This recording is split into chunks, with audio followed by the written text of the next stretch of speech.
kaya meron pong lahat mga kapuso na ngayon po ay nararanasan yan po naman sa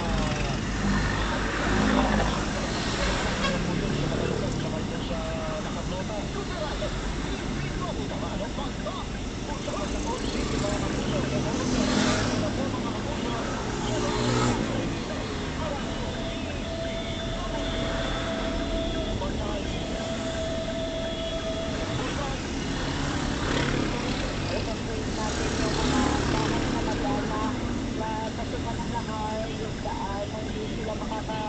Makakadaan, yun po, talagang pinalitan natin.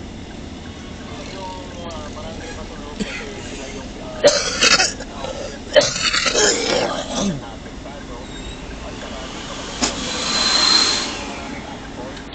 So, doon po tumaan sa region namin, kaya may naglahat din po. Marami po mga tabunan, marami po nagtabo. Dito yung mga region namin, yung kailangan ng mga ibator. Ngayon po, medyo nagtabunan. Diba? Pinatubo. Ang nakabukas po natin sa evacuation centers ngayon ay sa Pilita, base po sa datos natin na jump po sa Region 6 at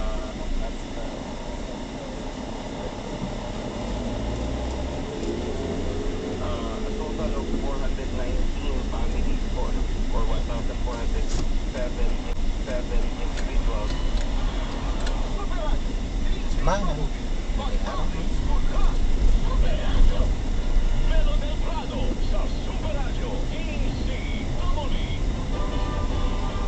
Tang, napaskip na napaskip.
Nasa 300 pesos din kada kilo. Alam mo na, matagal na natin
6. Kapag ulit sa gabi, kaya paghapon kahapon hanggang paggabi, sa lakas ng bulan, hindi kinayang pa nilang sa nagsirapan. Wala tayong 5, 6. Pero yung 4, tumalim. 17,000. Dati isang ano lang yun, isang video lang yun. Vivo video. Sa Quezon City, Kuya Melo, bahagi yan ng San Juan River na ang kadugtong yan, may labas yan sa Ilog Pasig, ang ending sa Manila Bay. Kaya yung basura, doon napapalitan sa bahagi ng Manila Bay, Kuya Melo. Ang pinapakit nga sa atin, kada isang araw, Live ka na. yung basura na nakakakapos nila mula dito sa Ilog. Oo. Tawagan din mo Kuya Melo, na manawagan na magpagtatapon ng basura sa Ilog at Siliga dahil sa tuloy-tuloy lang naman silang nakakahapon ng santabukal ng mga basura, Kuya Melo. Pero hindi pa rin sila nawawalan ng pag-asa na Hindi na tayo ba, men? araw, pagdating ng panahon, ay sabi nga, pag pumi ka mga kuwang, sa halip na basura makuha sa ilog, ay mga isda at nakakita at malinis sa tubig. Tingnan natin tinig, yung ating mga langkuliyang na tagahapon sa mga basura sa ilog. Nadadagdagan pa rin po sir, araw-araw po sir. Wala naman po, pagdating po namin maaga, puno po yung truck natin. Gagawin po namin, kakakuha namin araw-araw. Idol Yung game. mga basura namin, Bulolod. pa rin po. Yung pa rin, marami pa rin. Araw-araw rin po sir. Kung sabihin nyo, marami pa rin na nagtatapos ng basura sa mga sikat ilog. Opo, marami pa rin po sir. Mabuti na lang daw baliban sa kalidad ng mga super patrol, sa mga tagalingin at may ilang pa mga grupo na tumutulong na rin sa pagkikinig sa mga ilog, pero ganun pa rin. Hindi maaayos yung disiplina ng ating mga kababayan, ganyang eksena pa rin ng mga basura makikita natin sa ilog dito sa Metro Manila. Ako sa alagang sa Jerry Radio dito na Balbi, dapat ito. Salamat alam natin. Salamat Mark Bacalalan sa ating mga balitang Double B, Bantay Piliin at Bantay Basura ngayong umaga na ito ng Huwebes. Samantala po ay pinag-uusapan ng Philippine Coast Guard ang kanilang counterpart sa Japan at sa Estados Unidos ang posibleng pagpapatrolya sa labas ng ating exclusive economic zone o sa high seas. Yan po yan ay sa Shangri-La Taiwan dyan sa Singapore. Ang sabi mo lalayo-layo na yung ating tropa. Ayan. Sabi tropa natin, 12 patrols ito. Ayan. Ayun, China. Paano yun? Siyempre ito, mga kapuso, nakatuon. Para sa pagpaya laban dyan sa nagpupuli na China. Wala pa kumpensa para sa natural 12 patrols. Yun naman China po, nag-iisang barko ng People's Liberation Army at namataan sa West Philippine Sea mula May 28 hanggang June 3. Yan, mas marami na daw sila ngayon.